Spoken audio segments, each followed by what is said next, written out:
Ok amigos, lo primero que vamos a hacer a continuación es identificar en qué cuadrante se encuentra este ángulo, que son 16 pitercios. Lo que vamos a hacer para iniciar es dividir 16 pitercios entre 2pi. Entonces escribimos esto y nos damos cuenta que el resultado es aproximadamente 2,67, lo cual vamos a usarlo para optimizar el proceso que hemos venido haciendo anteriormente para ubicar el cuadrante en el que se encuentra. Vamos a ver que este primer número me dice la cantidad de vueltas que gira alrededor del círculo trigonométrico, pero este segundo número me dice el porcentaje que recorre al final de la circunferencia. ¿Qué quiere decir esto? Que después de la segunda vuelta recorre un 67% del círculo trigonométrico. Y vamos a ver que aquí hay un 25%, aquí se completa el 50% porque es la mitad de la circunferencia. Por aquí llegamos a un 75%. Ojo, en este límite encontramos el 50% y de aquí para acá vamos aumentando hasta llegar al 75% de la circunferencia.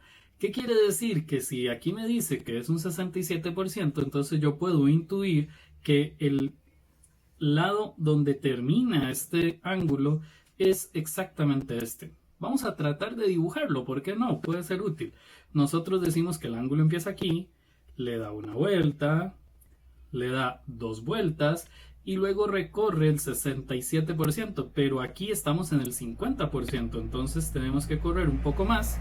Y llego hasta ahí porque si continúo después de esto llego al 75% y pues no tiene sentido porque apenas es un 67% de la circunferencia.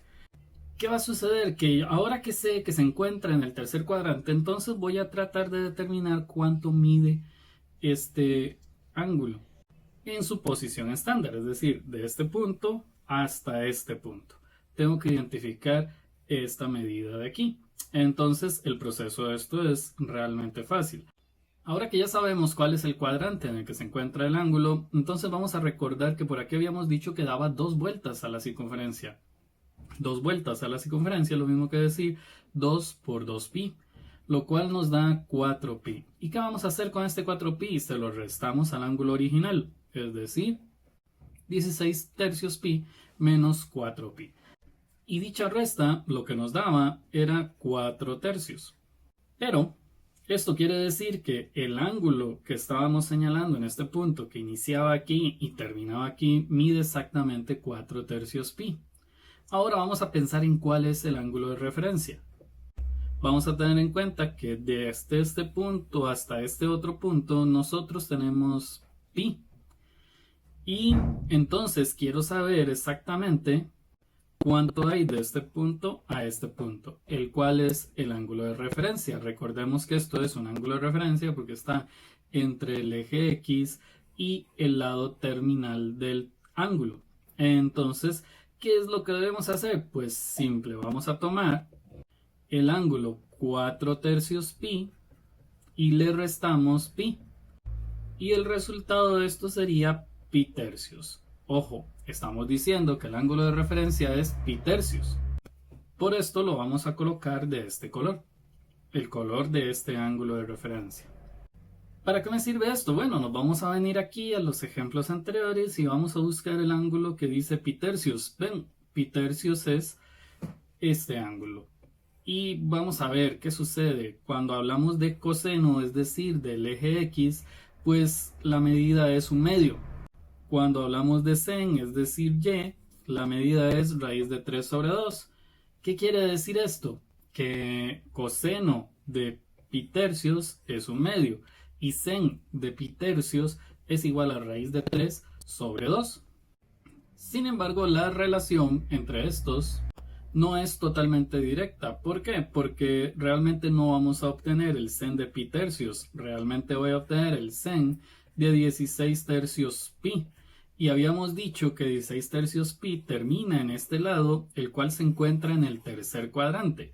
Y la razón sen, que son los valores de y, en el tercer cuadrante me da resultados negativos. Lo cual quiere decir que esto es igual a raíz de 3 sobre 2, pero negativo porque se encuentra en el tercer cuadrante y los valores de y en el tercer cuadrante son negativos. Ahora vamos a ver qué pasa con la razón cos. Resulta que la razón cos en el tercer cuadrante se relaciona con la x que se encuentra en este lado, y entonces aquí nos damos cuenta que el resultado de la razón cos es negativo, lo cual quiere decir que cos es igual a menos un medio. Yo no sé si se acuerdan, pero acabo de mostrarles que en el círculo trigonométrico daba un medio positivo. Bueno, aquí es negativo porque está en el tercer cuadrante. En el tercer cuadrante los resultados de sin y los resultados de cos son negativos. Y si vamos a hacer tangente, esto es algo muy interesante. ¿Qué pasa si decimos tangente del ángulo 16 pi tercios? Entonces vamos a escribir sen sobre cos. Y recordamos que sen sería menos raíz de 3 sobre 2 sobre cos, que es menos 1 sobre 2. Y el resultado de esto con calculadora nos daría exactamente raíz cuadrada de 3. Y sí, da positivo porque en el numerador hay un número negativo y en el denominador también hay un número negativo. Y el resultado de esto es positivo. Ahora, pensemos un poquito más. ¿Qué sucederá si lo que nos están pidiendo es secante del ángulo 16 tercios de pi? Y recordemos que secante es lo mismo que decir 1 sobre coseno de 16 tercios de pi.